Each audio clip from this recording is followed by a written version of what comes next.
વિડીયોનું title વાંચીને પણ જો તમે અહીંયા આવ્યા છો તો હું પર્સનલી તમારો આભાર માનું છું એના માટે, અને થેન્ક યુ સો મચ. કેમ કે આજના જમાનામાં પણ જ્યારે સ્વાર્થ વગર માણસ કોઈની સાથે વાત પણ નથી કરતો, એવા સમયમાં તમે વોલેન્ટિયર જેવી એક્ટિવિટી અને નિસ્વાર્થ સેવામાં તમે એની જાણકારી માટે અહીંયા આવ્યા છો.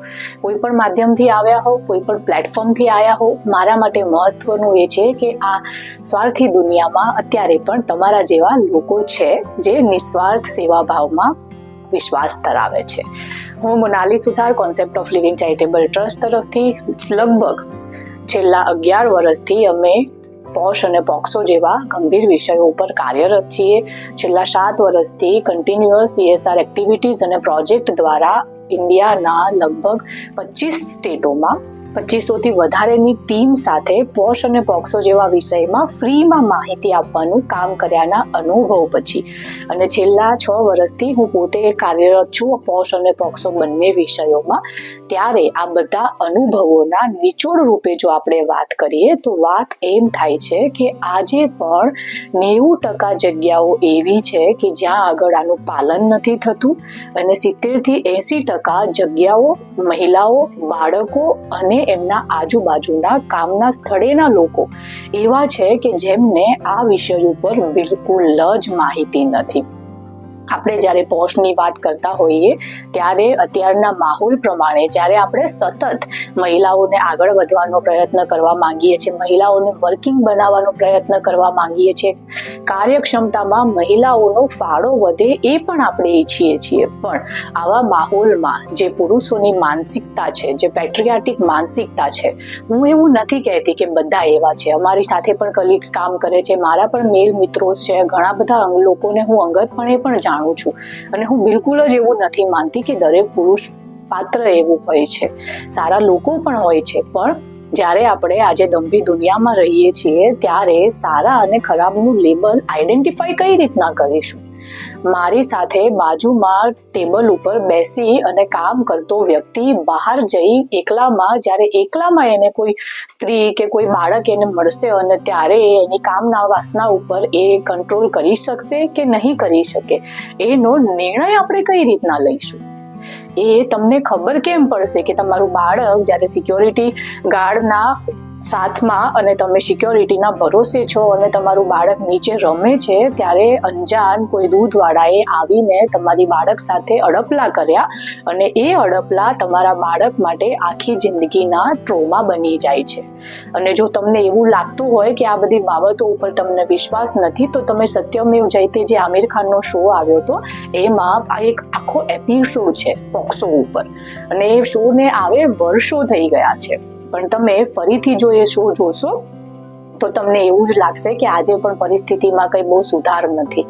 પણ એ વિડીયોમાંથી તમને ચોક્કસથી એ માહિતી મળશે કે આવી એક નાની ઘટના, જે આપણને એવું લાગે છે કે ક્ષણભરની ઘટના છે, પણ જ્યારે એ ક્ષણભરની ઘટના કોઈ બાળક માટે આખી જિંદગીભરનું દર્દ બની શકે છે. એ બાળકને એના વિચારોથી એની આવનારી જિંદગીમાં એને પીડા થઈ શકે છે, અને દર વખતે પીડા જે હોય એ શારીરિક હોય એવું જરૂરી નથી. શારીરિક કરતા માનસિક પીડા માણસને વર્ષ એના અંતિમ શ્વાસ સુધી હેરાન કરે છે.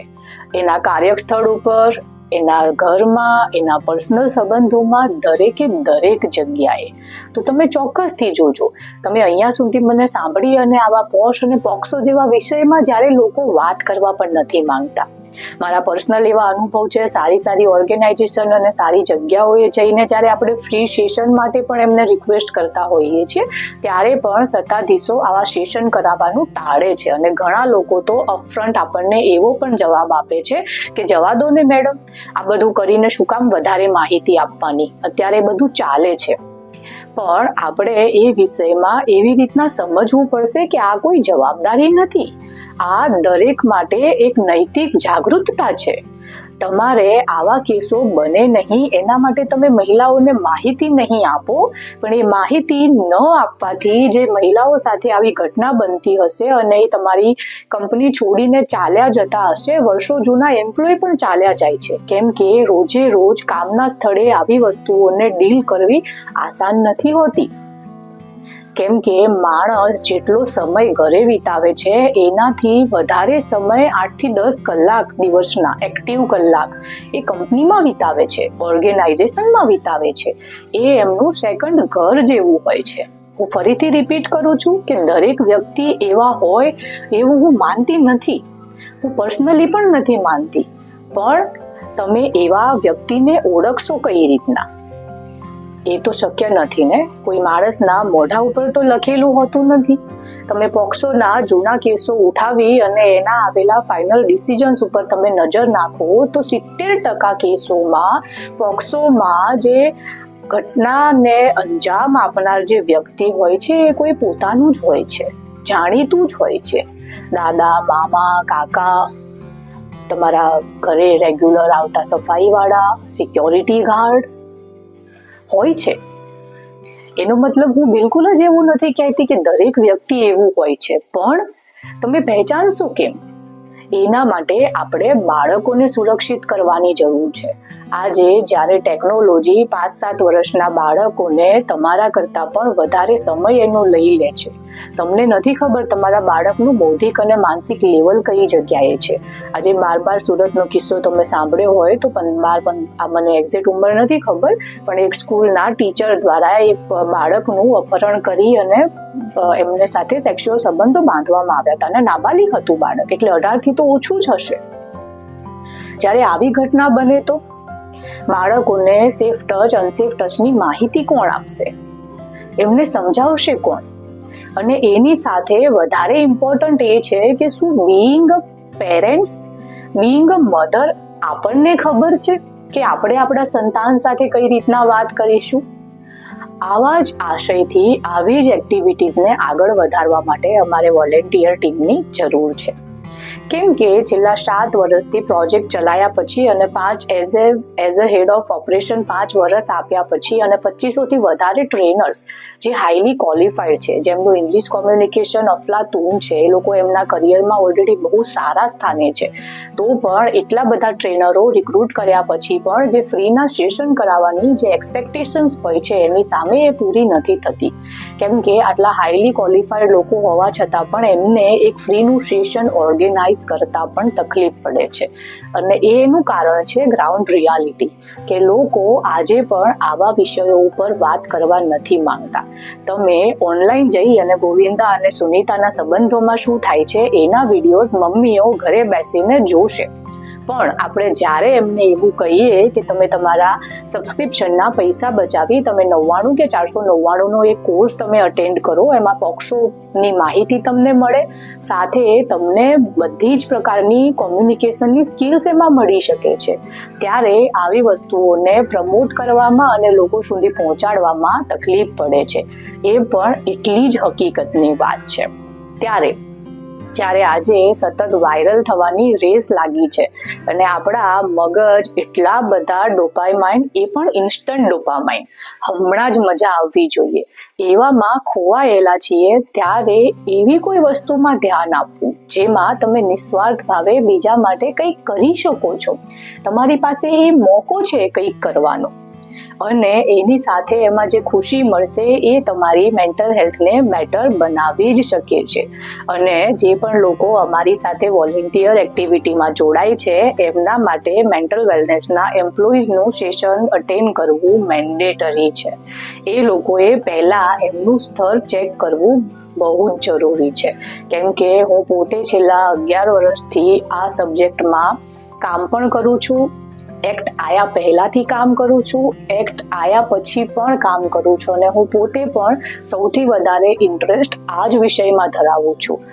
ઇમોશનલ વેલનેસ, મેન્ટલ વેલનેસ, લાગણીઓનું ધ્યાન, મનના વિચારો ઉપર control, healing, therapy, depression, anxiety, childhood healing, બાળપણના દોષો દૂર કરવા, અને આવા જાતના અને ભાતના કેટલા બધા સેશન્સ અત્યારે માર્કેટમાં ચાલે છે, અને એક પ્રકારનો ફુગાવો નીકળી ગયો છે મેન્ટલ વેલનેસના નામ ઉપર. પણ આવી સ્થિતિમાં જ્યારે આપણે મેન્ટલ વેલનેસની વાત કરીએ ત્યારે મેન્ટલ વેલનેસમાં જે બેઝિક એની જરૂરિયાત છે એ છે કે માણસ પોતાની રોજની જિંદગી નોર્મલી ઓપરેટ કરી શકે. અને આપણે જ્યારે નોર્મલી ઓપરેટ કરવાની વાત કરતા હોઈએ તો નોર્મલી ઓપરેટ કરવું એટલે શું કે તમે તમારા રોજિંદા જીવનના ઇમોશન્સ આઈડેન્ટિફાઈ કરી શકો છો, સાથે તમને એ ડીલ કરતા પણ આવડે છે. અને એનો મતલબ બિલકુલ જ જે સ્ટેટસો લગાવવામાં આવે છે એ તો છે જ નહીં.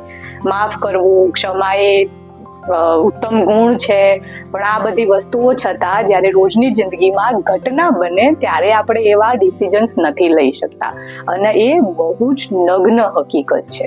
પણ જ્યારે કોઈ અમારી સાથે એઝ અ વોલેન્ટિયર જોડાય છે તો અમે એમની નિજી જિંદગીમાં પણ કોઈ પોઝિટિવ ચેન્જીસ લાવી શકીએ અને એમના પોતાના કેરેક્ટરમાં પણ કોઈ પોઝિટિવ ચેન્જ લાવી શકીએ એનું અમે ચોક્કસથી ધ્યાન રાખીએ છીએ. તો તમે જો આવા કોઈ પણ કામમાં ઇન્ટરેસ્ટ ધરાવતા હો, ચાહે સર્વેનું કામ હોય, કાં તો ફંડરેઝિંગનું કામ હોય, કાં તો પછી આવા વિષયો ઉપર સોશિયલ વાતો કઈ રીતના થાય એના ઉપર કંઈ પણ તમે કરવા માંગતા હો તો તમે અમારી સાથે જોડાઈ શકો છો. ઇવન જો તમે આઉટ ઓફ ઇન્ડિયા રહો છો અને તમે ગુજરાતી છો અને તમે આ વિડીયો જોઈ રહ્યા છો તો તમે ઓનલાઈન પ્રમોશન એક્ટિવિટીઝમાં પણ તમે જોડાઈ શકો છો. કેમ કે જે લાગણી છે, મહિલાઓની જે લાગણી છે, જે બાળકોની સુરક્ષાની વાત છે, આ વિષયોને કોઈ બાઉન્ડ્રી નથી. એ બાળક ચાહે ક્યાંયનું પણ હોય, ભલે એમનો કાયદો અલગ હોય, પણ કોઈ પણ બાળક સાથે આવી ઘટના ન બને એનું ધ્યાન રાખવું એ આપણી મોરલ રિસ્પોન્સિબિલિટી છે. એ માણસ તરીકેની આપણી મોરલ રિસ્પોન્સિબિલિટી છે. અને હું પોતે એવું માનું છું કે માણસાઈને કોઈ સીમાઓ નથી હોતી. માણસની માણસાઈ એ તમારું માણસ હોવાનું નિશાની છે. એ લાગણીઓ, એ વિચારવાની શક્તિ એ માત્ર અને માત્ર માણસને જ આપી છે. ભલે આપણે પ્રાણી રહ્યા પણ આ એક ગુણના લીધે આપણે અલગ છીએ. તો તમે પણ જો આ વિષયમાં જોડાવા માંગતા હોય અને તમને ઇન્ટરેસ્ટ પડતો હોય અને તમે વોલેન્ટિયર કરવા માંગતા હોય તો તમે ઇન્ક્વાયરી કરી શકો છો. નીચે તમને નંબર આપવામાં આવશે, 9099342388 નંબર છે. તમે એમાં વોટ્સએપ કરી શકો છો, તમે કોમેન્ટ કરી શકો છો. તમને એવું લાગતું હોય કે તમારા જીવનમાં એવા કોઈ લોકો છે કે જેને બધું હોવા છતાં, એની પાસે દરેક વસ્તુ હોવા છતાં પણ એને જીવનમાં શાંતિ અને સુકૂન નથી મળતું, તો આ વિડીયો તમે એવા લોકોને ખાસ મોકલજો. કેમ કે હું પણ એ જ વ્યક્તિ છું કે જેને બધું હોવા છતાં પણ શાંતિ નથી મળતી અને ફાઇનલી આ રસ્તો ચૂઝ કર્યો છે કે બીજું કંઈ કરીએ કે ના કરીએ, કોઈ એક વ્યક્તિના જીવનમાં જો આપણા લીધે થઈ અને પોઝિટિવ ચેન્જ આવશે તો આપણી જિંદગી સફળ છે. આ જ વિચાર અને આ જ આશય સાથે હું મોનાલી સુતાર તમારી સાથે વિદા લઉં છું. અને હું ડેફિનેટલી આશા રાખું છું કે તમે આ વિડીયો સાંભળ્યો છે અને તમે આ વિષયો સાંભળ્યા છે એનાથી જ એક વ્યક્તિને તો અવેરનેસ મળી ગઈ છે. અને મારું માનવું છે કે આપણે જે સાંભળીએ છીએ અને જે આપણા મનમાં રજીસ્ટર થાય છે એ આપણે શેર તો કરીએ છીએ. અને તમારે જો ન થયું હોય તો તમે શેર ચોક્કસથી કરજો. કેમ કે આનો આશય માત્ર એટલો જ છે કે વધારે અને વધારે લોકો સુધી આ વિષયો પર વાત પહોંચાડીએ. થેન્ક યુ સો મચ અહીંયા સુધી મને સાંભળવા માટે. અને જો તમે વોલેન્ટિયર પ્રોગ્રામમાં જોડાશો અમારી સાથે તો તમને પર્સનલી મારી સાથે વાત કરવાનો અને મીટિંગ કરવાનો અને મળવાનો પણ મોકો મળશે. તો હું આશા રાખું છું કે હું તમને બધાને મળી શકું.